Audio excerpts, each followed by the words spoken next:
बाबा brothers, G7 Babadeep complex, railway station के सामने, Siyaganj, Indore. Art jewellery, चांदी के दाम, सोने का काम। PNG classes, head office Indraprastha tower, 6 MG road, Indore. Branch office Man Bhavan plaza, one bank colony, opposite Dussehra Maidan, Annapurna road, Indore. High Link Town में address Shri Ram Talawali, Indore Ahmedabad highway, Dhar road, Indore.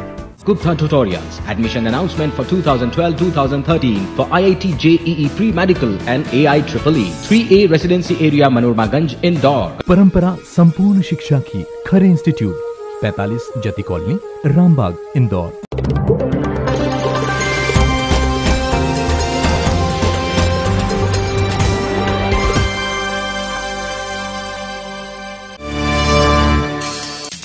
फिर हुआ एटीएम तोड़ने का प्रयास, 2 आरोपी रंगे हाथ गिरफ्तार, मशीन में थे लाखों रुपए।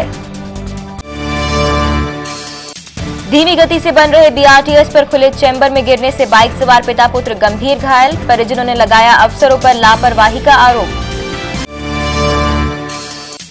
पीतमपुर में नहीं जलने देंगे यूनियन कार्बाइड का जहरीला कचरा, कहा आवास एवं पर्यावरण मंत्री जयंत मलैया ने सुप्रीम कोर्ट की शरण लेने की कही बात।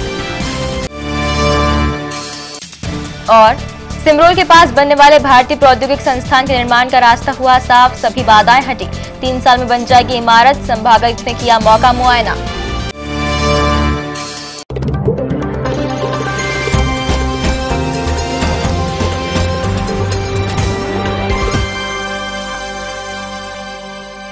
बीती रात अन्नपूर्णा पुलिस ने एटीएम तोड़ने का प्रयास कर रहे 2 बदमाशों को गिरफ्तार किया। बाद स्क्वाड के जवानों ने रात्रि गश्त के दौरान दोनों बदमाशों को एटीएम तोड़ते देख रंगे हाथों गिरफ्तार किया है। केशरबाग रोड पर मंगलवार रात 2:30 से 3 बजे के बीच बाद स्क्वाड के 2 जवानों ने राजेश भील निवासी ग्राम पंचायत धार और उसके साथी सुनील निवासी प्रजापत नगर को पंजाब नेशनल बैंक के एटीएम तोड़ते रंगे हाथों गिरफ्तार किया है। घटना की जानकारी देते हुए थाना प्रभारी जीएस चडार ने बताया कि दोनों आरोपियों ने ज्यादा पैसों की लालच के चलते एटीएम को जमकर क्षति पहुंचाई। रात में केसरबाग रोड पे पंजाब बैंक का एटीएम है, उसको बैंक के एटीएम को तोड़ते हुए यहाँ के स्टाफ ने उनको रंगे हाथ पकड़ा है। और एक राजेश भी, दूसरा सुनील सिंधी है। सुनील सिंधी साइकिल की दुकान का काम करता है और राजेश भी कपड़ों का काम करता है, और दोनों को रातों रात बड़ा आदमी था। इस उद्देश्य से उन्होंने पंजाब नेशनल बैंक के एटीएम को तोड़ा है। उस एटीएम में बैंक का गार्ड नहीं था और एटीएम को काफ़ी क्षतिग्रस्त कर दिया है। उसके कागज़ जो प्रिंट निकलता है वो तक भी निकाल लिया। अगर कहीं हमारा गश्ती दल वहाँ पर नहीं पकड़ता है इनको रात, तो ये बिल्कुल अपने काम में कामयाब हो जाते। वहीं पंजाब नेशनल बैंक के मैनेजर आर.के. उपाध्याय ने बताया कि जिस समय आरोपी वारदात को अंजाम दे रहे थे उस वक्त एटीएम मशीन में लाखों रुपए रखे हुए थे। और जो अंदर तोड़फोड़ कर रहे थे और उनको पकड़ लिया गया तोड़फोड़ करते हुए। वो यहाँ आए थे, एफआईआर भी दर्ज किए, दोनों को बंद भी करवा दिया है। और यानी कैश वाला बॉक्स बंद है, जैसा देख रहे हैं हम लोग, उसमें खुलवा करके उसको हम देखेंगे कि कितना कैश बाकी है। और बाहरी जो तोड़फोड़ है वो साफ दिख रही है, ढक्कन पीछे से और बाहर से खोला गया है। जिस मशीन में पासवर्ड करके वो उन्होंने पूरा तोड़ करके बाहर पटका है। पुलिस द्वारा दोनों आरोपियों का रिकॉर्ड पता करवाया जा रहा है। दोनों के खिलाफ मामला दर्ज कर जांच शुरू कर दी है। बीआरटीएस के अधूरे निर्माण का खामियाजा एक पिता पुत्र को भुगतना पड़ा है। अंधेरे में खुला चैम्बर नजर नहीं आने से दोनों बाइक सहित उसमें गिरकर गंभीर रूप से घायल हो गए। हादसे के वक्त उनके साथ परिवार की महिला भी थी जो हादसे में बाल बाल बच गई। बीआरटीएस प्रोजेक्ट पूरा होने की डेडलाइन बीते अरसे हो गए हैं, लेकिन इसके बावजूद काम अब भी अधूरा पड़ा है। कहीं खड्डे खुदे हैं तो कहीं चेम्बर खुले पड़े हैं। इसके अलावा सड़क पर रोशनी की कोई व्यवस्था नहीं है।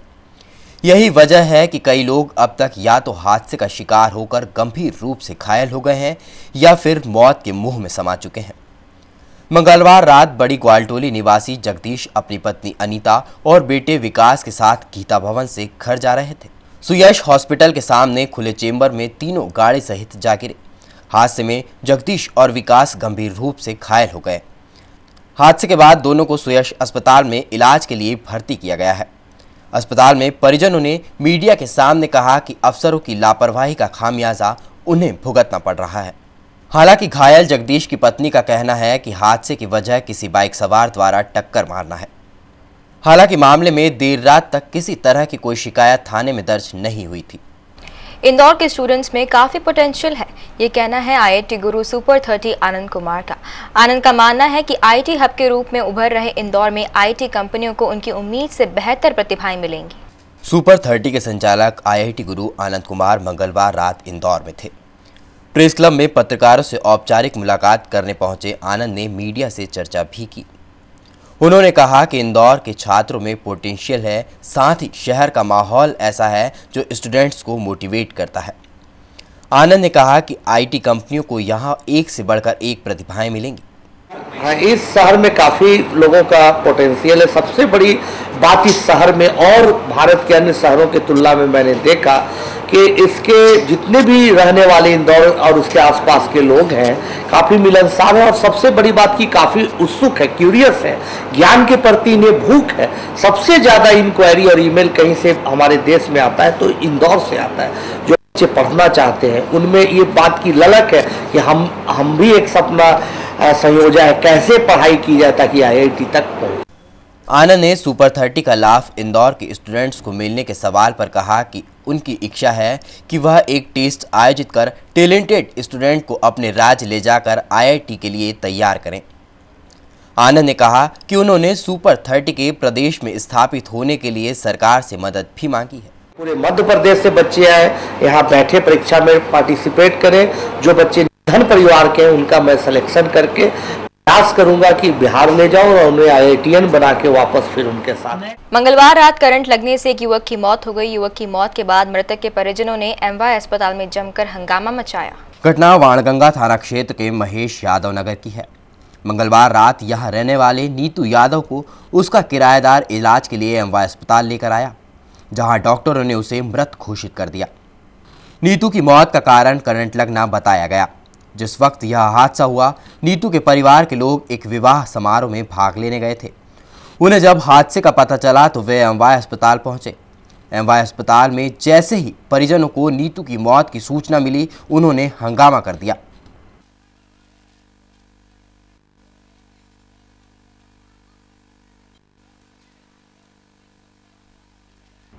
मौके पर पहुंची पुलिस ने जैसे तैसे हंगामा कर रहे नीतू के परिजनों को अस्पताल से बाहर किया। मामले में वाणगंगा पुलिस ने मर्ग कायम कर जांच शुरू कर दी है। यूनियन कार्बाइड के जहरीले कचरे को प्रदेश सरकार पीतमपुर में नहीं जलाने देगी। वहीं केंद्र के खिलाफ राज्य सरकार ने सुप्रीम कोर्ट का दरवाजा खटखटाने की बात भी कही है। आवास एवं पर्यावरण मंत्री जयंत मलैया ने इस बात को मीडिया से चर्चा के दौरान कहा। मंत्री के मुताबिक जर्मनी की एक कंपनी ने इसके लिए प्रदेश सरकार से संपर्क किया है। यूनियन कार्बाइड का 350 टन से ज्यादा जहरीला कचरा भोपाल में कई सालों से यूं ही खतरनाक तरीके से बिखरा पड़ा है, जिसे जलाने के लिए तमाम कोशिशें की गई। पहले इसे पीथमपुर के ही DRDO में जलाने की बात हुई, लेकिन DRDO की मशीनें इसे जलाने के लिए सक्षम नहीं थी। फिर बात नागपुर ले जाकर जलाने की हुई तो इस मामले में वहां की राज्य सरकार ने हाथ खड़े कर दिए। अब इसे प्रदेश में ही डिस्पोज करने के लिए सुप्रीम कोर्ट ने मध्य प्रदेश सरकार को टेस्टिंग करने के आदेश दिए हैं, जिसका कई NGO विरोध कर रहे हैं। इसी बीच सरकार की मंशा भी खुलकर सामने आ गई है कि वो इसे किसी भी स्थिति में पीथमपुर में नहीं जलने देगी। प्रदेश के आवास एवं पर्यावरण मंत्री जयंत मलैया ने इसके साफ संकेत दिए। उनका कहना था कि प्रदेश सरकार इसके खिलाफ सुप्रीम कोर्ट तक का दरवाजा खटखटाने को तैयार है। मेरी जो राय है वही मेरी सरकार की राय है और हमारी राय है कि हम पीतमपुर में यूनियन कार्बाइड का वेस्ट नहीं जलाएंगे। इसके बारे में जब रमेश आए थे, उन्होंने साइट विजिट किया था। सभी माननीय जनप्रतिनिधि जितने भी राजनीतिक दल थे उन्होंने बताया। इलेक्ट्रॉनिक मीडिया के लोगों ने आपत्तियाँ की, प्रिंट मीडिया के लोगों ने, वहाँ के जो स्थानीय निवासी थे उन्होंने भी कहा कि इससे अंडरग्राउंड वाटर पोल्यूट होगा। कई लोगों ने तो यहाँ तक कहा कि इंदौर का जो यशवंत सागर है जहाँ से ड्रिंकिंग वाटर आता है वो उसके कैचमेंट में आता है। उन्होंने कहा नहीं, इसको नहीं होने देंगे। इसके बाद फिर हमारी जो कमेटी की बैठक थी उसमें मैं भी गया था और उसमें इस बात हम लोगों ने तय किया था कि हम यूनियन कार्बाइड का कचरा पीतमपुर में नहीं जलाएंगे। इससे पहले मलैया ने कहा कि केंद्र के फैसले ने उन्हें धोखे में रखा और प्रदेश सरकार को इस बात की कोई जानकारी नहीं दी गई। बहरहाल मामला अगर सुप्रीम कोर्ट में आता है तो उम्मीद की जा सकती है कि परिणाम सकारात्मक आए। आवास एवं पर्यावरण मंत्री जयंत मलैया ने आईडीए के निर्माणाधीन हाई राइज परियोजना का मंगलवार को दौरा किया। मंत्री ने परियोजना पर संतोष व्यक्त करते हुए प्रदेश में अब अफोर्डेबल हाउसिंग परियोजना पर बल देने की बात कही है। विकास प्राधिकरण द्वारा इंदौर में हाई राइज बिल्डिंग की महत्वाकांक्षी परियोजना का आवास एवं पर्यावरण मंत्री जयंत मलैया ने विस्तृत दौरा किया। मंगलवार को दौरा करते वक्त मंत्री ने काम की बारीकियों को भी जाना।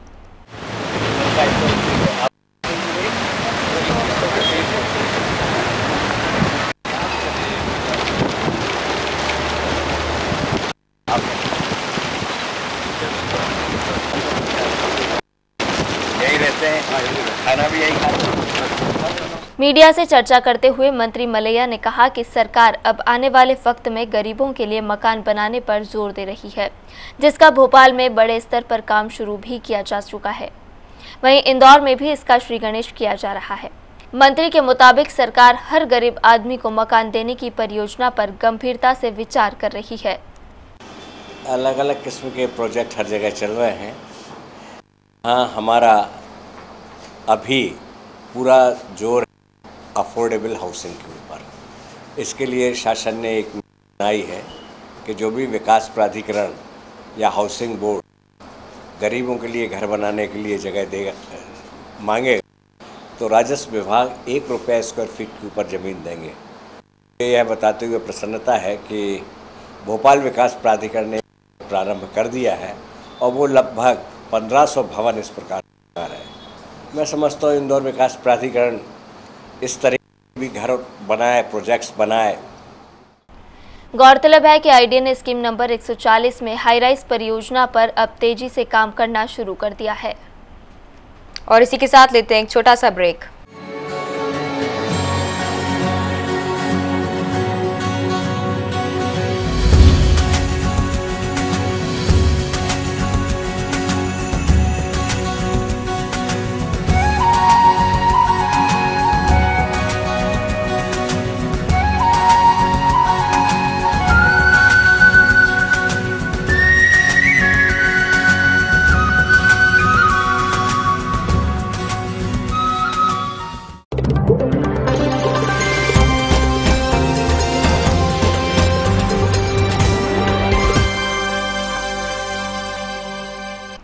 इंदौर के समीप सिमरोल क्षेत्र में आकार लेने वाले भारतीय प्रौद्योगिकी संस्थान आईआईटी के निर्माण का रास्ता साफ हो गया है।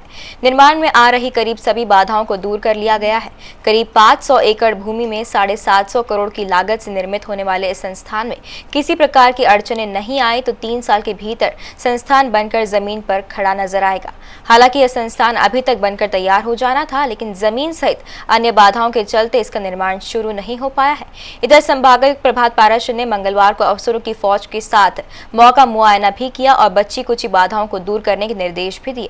बीटीवी न्यूज से चर्चा के दौरान संभागायुक्त ने युद्ध स्तर पर निर्माण होने की बात कही है। भारतीय प्रौद्योगिकी संस्थान आईआईटी के निर्माण में आ रही बाधाएं करीब करीब दूर हो गई हैं। बाधाएं दूर होने के साथ ही इसके निर्माण का रास्ता भी साफ हो गया है। इंदौर के सिमरोल के समीप लगभग 500 एकड़ भूमि पर करीब 750 करोड़ की लागत से आकार लेने वाले इस संस्थान का शिलान्यास प्रदेश के मुख्यमंत्री शिवराज सिंह चौहान की मौजूदगी में तत्कालीन केंद्रीय मानव संसाधन मंत्री स्वर्गीय अर्जुन सिंह ने 17 फरवरी 2009 में किया था।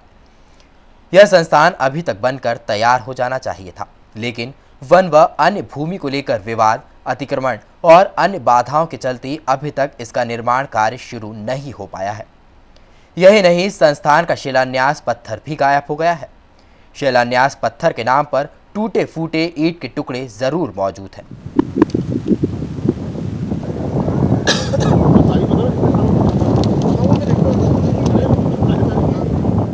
करीब 3 साल बीतने के बाद संस्थान में आ रही बाधाएं दूर हो पाई हैं।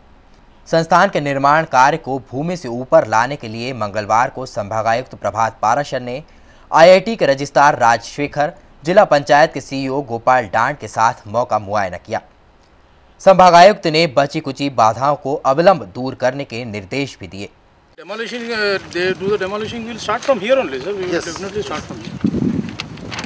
तो खेत जो है दोनों तरफ उसको आप पत्थर भरोगे रोड बनाने के लिए, खुदाई करोगे आप, तो अपने आप हो जाएगा। और जहाँ एक या दो बिल्डिंग तोड़ना पड़ती है उसके बाद तो लोग खुद ही ऑटोमेटिक। हाँ सर, ये बोल लिया डाउन हो जाएगा, यहाँ से हटाएंगे ना तो वो ऑटोमेटिक हट जाएगा।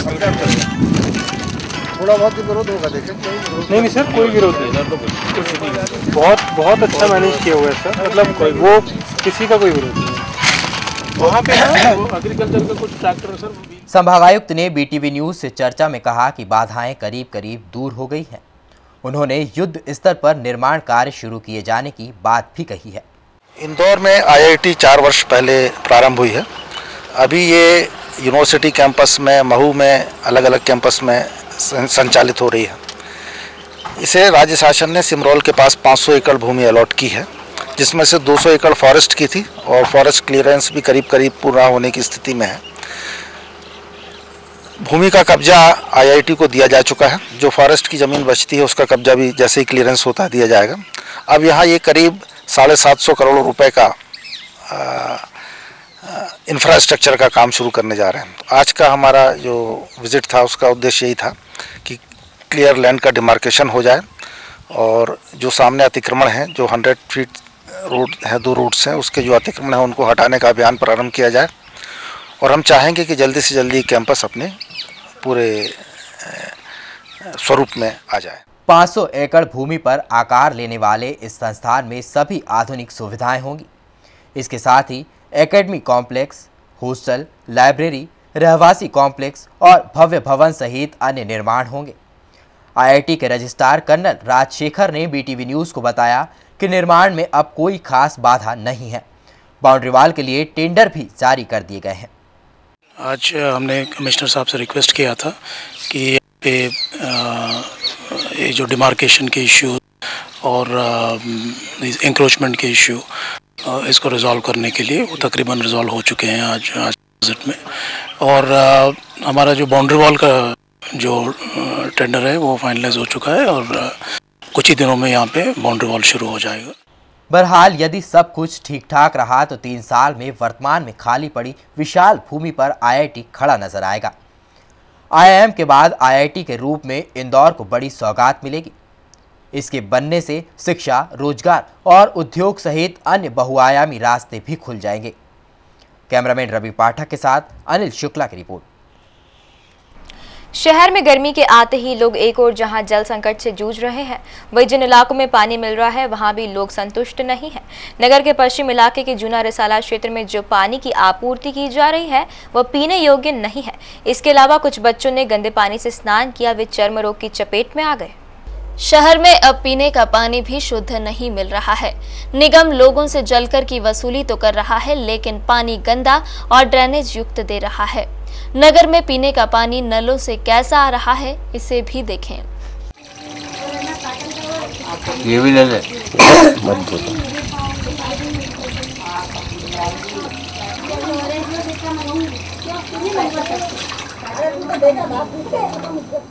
जूना रिसाला इलाके के गली नंबर 2 में आने वाले गंदे पानी से एक नहीं करीब आधा दर्जन बच्चों ने गर्मी से राहत पाने के लिए नहाया तो पूरे बदन में फोड़े फुंसी उठ गए। अब बच्चे गर्मी और शरीर पर हुए चर्म रोग के कारण परेशान हैं। इसको भी लेटा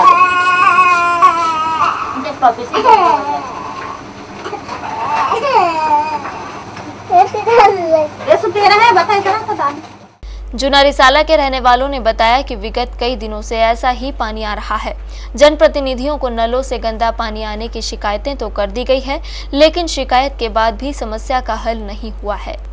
पानी सुबह सुबह आता आधे घंटे तक पीला पीला बांस वाला। अगर बच्चों को उस पानी से नहला दो तो बारीक बारीक फुंसी होने लगती है और फिर उल्टी दस्त होने लगते हैं। ये पानी की समस्या है, बहुत गंदा पानी आ रहा है इसके अंदर और उसमें बदबू भी है पानी के अंदर और प्रेशर भी इतना कम है और उसके बाद भी ड्रेनेज का मिला हुआ पानी आ रहा है इसके अंदर। इससे क्या हो रहा है?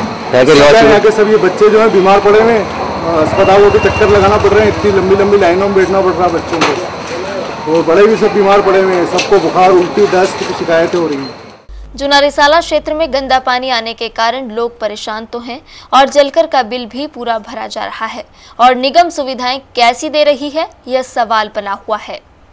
खंडवा रोड यूनिवर्सिटी मैदान पर आयोजित media series season one day cricket tournament का शुभारंभ मंगलवार को निगम आयुक्त ने किया।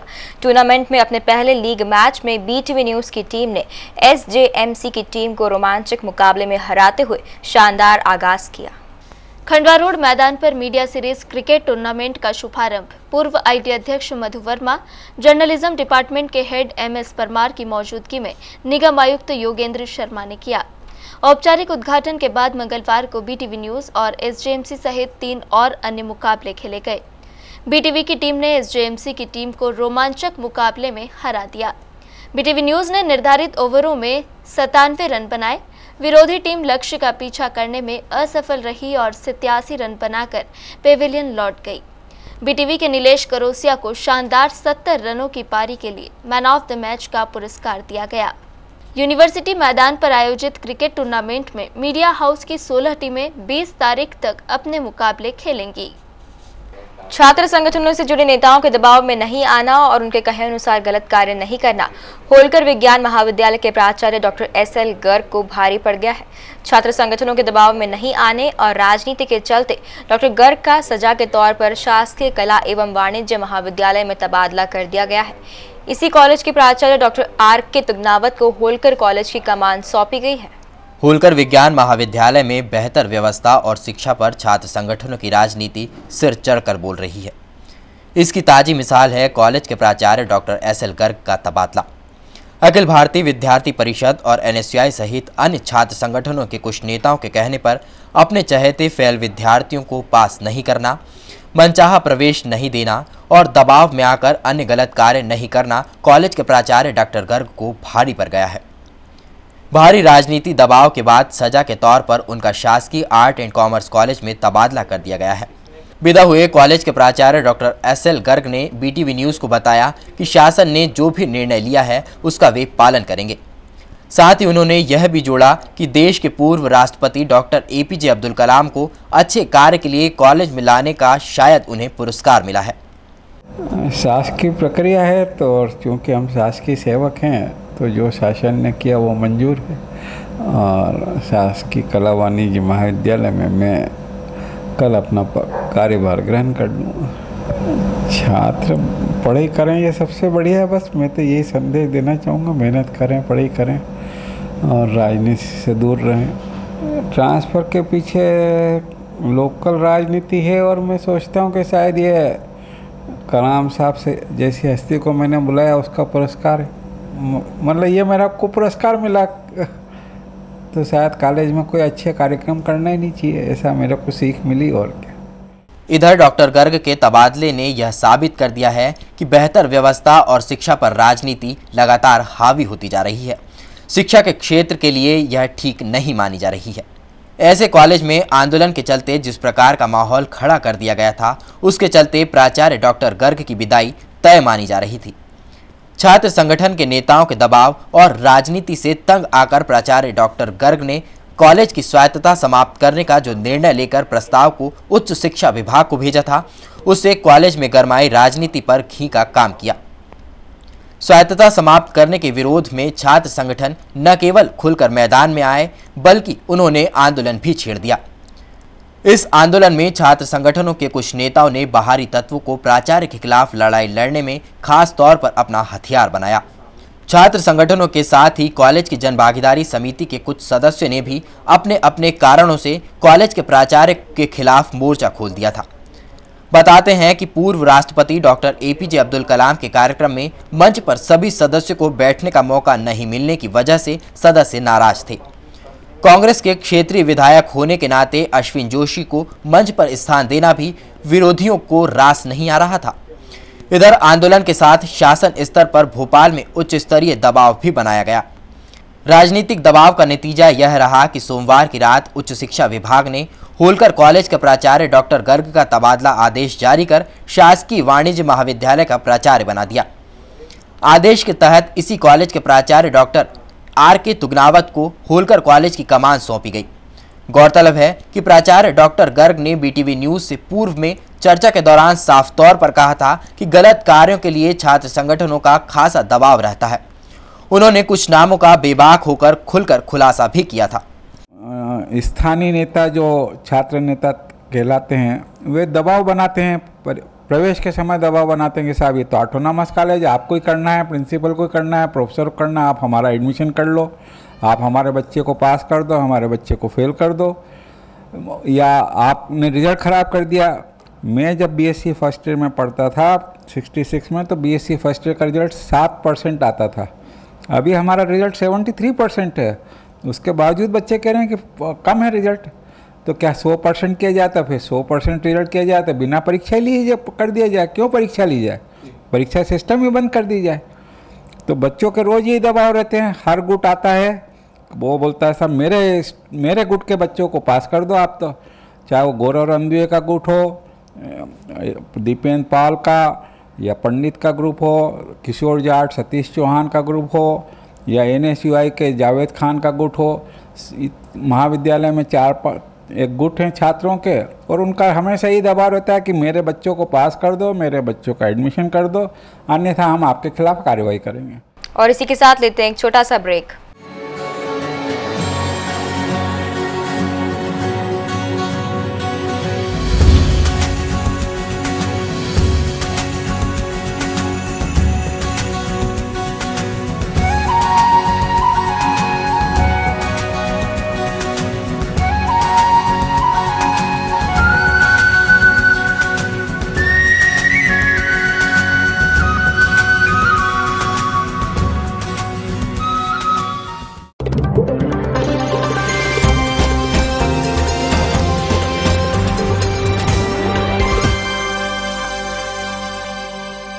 होलकर विज्ञान महाविद्यालय के नए प्राचार्य डॉक्टर R.K. तुगनावत ने मंगलवार को अपना पदभार ग्रहण किया। इसके पूर्व वे आर्ट एंड कॉमर्स कॉलेज में भी प्राचार्य पद की जिम्मेदारी संभाल रहे थे। डॉक्टर तुगनावत ने पदभार ग्रहण करने के बाद स्टाफ की सामान्य बैठक ली। उन्होंने चर्चा के दौरान शिक्षा का स्तर सुधारने और बेहतर वातावरण बनाने की बात कही। मैं सभी से चर्चा करूँगा और उसके बाद में स्वायत्तता एक अच्छी चीज़ है, होनी चाहिए। बच्चों से भी चर्चा करूँगा, स्टाफ से भी चर्चा करूँगा और उसको पुनः स्थापित करने की तैयारी।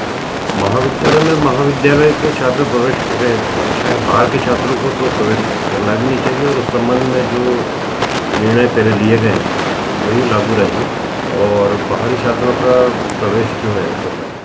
गौरतलब है कि होलकर कॉलेज के प्राचार्य डॉक्टर S.L. गर्ग का शासकीय कला एवं वाणिज्य महाविद्यालय में तबादला किया गया है।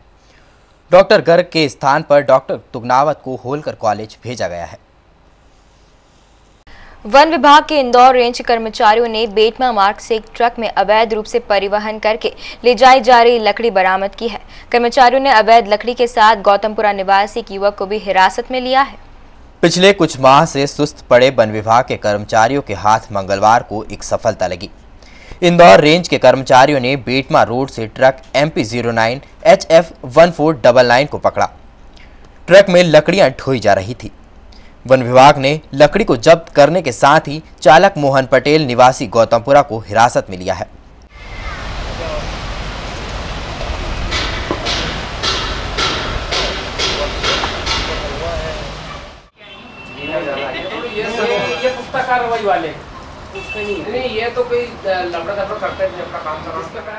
पकड़े जाने पर गौतमपुरा निवासी मोहनलाल पटेल ने कहा कि 4 लेन पर जो लकड़ी काटी गई है उसकी अनुमति है।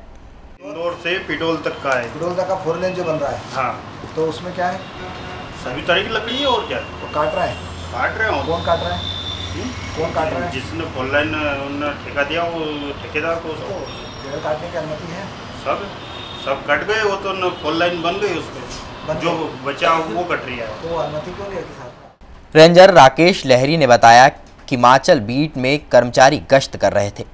बेटमा मार्ग पर इंदौर की ओर आते हुए एक लकड़ी से भरा ट्रक मिला, जिसकी पड़ताल की गई तो वह प्राथमिक तौर पर अवैध पाई गई। देखिए, जनरल रूटीन में स्टाफ हमारा फील्ड में घूमता है और हिमाचल बीट है इंदौर रेंज में। हिमाचल बीट का स्टाफ है अंतर सिंह, ओम परिहार, ये दोनों आज अपने बीट क्षेत्र में गए थे और वहाँ से लौटते समय लोगों ने बेटमा से इंदौर आता हुआ ये लकड़ी से भरा ट्रक देखा उसके बाद ट्रक देख करके जनरल रूटीन में हम लोग चेक करते हैं, तो इन्होंने जनरल रूटीन में ही उसको चेक किया तो उसके पास किसी प्रकार के कोई वैध दस्तावेज नहीं पाए गए, टीपी भी नहीं है, और उसका कहना है कि लकड़ी 4 लेन से कटी है, उसको मैं स्थानीय वहीं पर डंप कर रहा था, ऐसा उसका कहना है। परंतु प्रथम दृष्टया अवैध रूप से परिवहन का अपराध है, जिसको दर्ज कर लिया है और प्रकरण की जाँच की। वन विभाग ने बेटमा रोड से जो ट्रक पकड़ा है उसमें महुआ और आम की लकड़ी सर्वाधिक मात्रा में पाई गई। रेंजर ने बताया, लकड़ी से भरे ट्रक को पकड़ने में ओम परिहार और अंतरसिंह बैस की भूमिका अहम रही है। इधर ट्रक के भीतरी भाग में कौन से किस्म की लकड़ी भरी है उसकी पड़ताल होना बाकी है। रिंग रोड ट्रांसपोर्टर एसोसिएशन के लिए मंगलवार का दिन राहत भरा रहा। एसोसिएशन को प्रशासन ने अपने ट्रक पार्किंग के लिए अस्थायी जमीन उपलब्ध करा दी है। यह सुविधा ट्रक मालिकों को वहां होने वाले हादसे रोकने के लिए ट्रांसपोर्ट हब बनने तक अस्थायी रूप से दी गई है। लंबे समय से प्रतीक्षा ढाबे के पास होने वाली दुर्घटनाओं के लिए सड़क किनारे बेतरतीब खड़े ट्रकों को बड़ा कारण माना जा रहा है। डेंजर जोन में बढ़ती दुर्घटनाओं के कारण यातायात विभाग ने सड़क किनारे खड़े ट्रकों को हटाने की मुहिम शुरू कर दी थी, जिसका विरोध करते हुए एसोसिएशन के पदाधिकारी 3 से 4 बार एसएसपी और कमिश्नर प्रभात पाराशर से मिले और पार्किंग के लिए वैकल्पिक व्यवस्था की मांग की थी, जिसके परिणाम स्वरूप संभागायुक्त और यातायात विभाग ने आईडीए की सहमति से प्रतीक्षा ढाबे के पास पेट्रोल पंप के पीछे आईडीए का एक बड़ा प्लॉट एसोसिएशन को अस्थायी पार्किंग के लिए दे दिया। इस सूचना के बाद ट्रांसपोर्ट एसोसिएशन के अध्यक्ष अजय झा ने इस फैसले का स्वागत करते हुए एक दूसरे को मिठाई खिलाकर अपनी खुशी का इजहार किया। हम लोगों को सबसे पहले तो जो है रोड पे जो होती है एक्सीडेंट जिसमें जाने जाती है, एक तो सबसे पहले जो है जनहानि बचेगी, और दूसरी बात कि हम लोगों की ट्रक चोरी का मामला जो है वो सबसे ज़्यादा रिंग रोड पे होता है। ट्रक चोरी का मामला भी ख़त्म हो जाएगा, माल की चोरी की मामला ख़त्म हो जाएगा। हम लोगों की सही जगह जो है व्यवस्थित जो है पार्किंग रहेगी। ये लगभग मान के चलें कि करीब 2 लाख वर्ग फीट जो है जगह है। यहाँ पे 150 से 200 आराम से जो है ट्रक खड़े हो सकते हैं। साहब, हमारे यूनियन में इतनी खुशी है कि हम लोग जो है सो अभी मिठाइयाँ बांट रहे हैं इस खुशी में। प्रशासन द्वारा ट्रक चालकों की दी गई अस्थायी पार्किंग के इस फैसले के बाद अब ये माना जा रहा है कि रिंग रोड पर आसाराम बापू चौराहे से लेकर राजीव गांधी प्रतिमा तक होने वाले सड़क हादसों में कमी आने की संभावना है। आइए अब देखते हैं न्यूज़ फास्ट।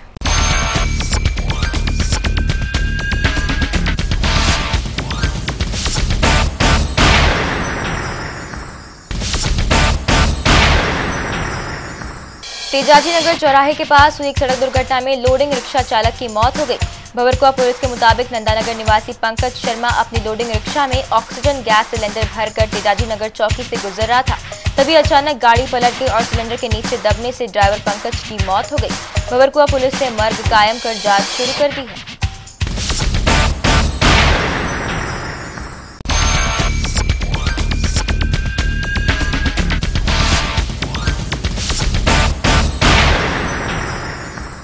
इस बुलेटिन में फिलहाल इतना ही। आप बने रहिए बीटीवी न्यूज के साथ। नमस्कार।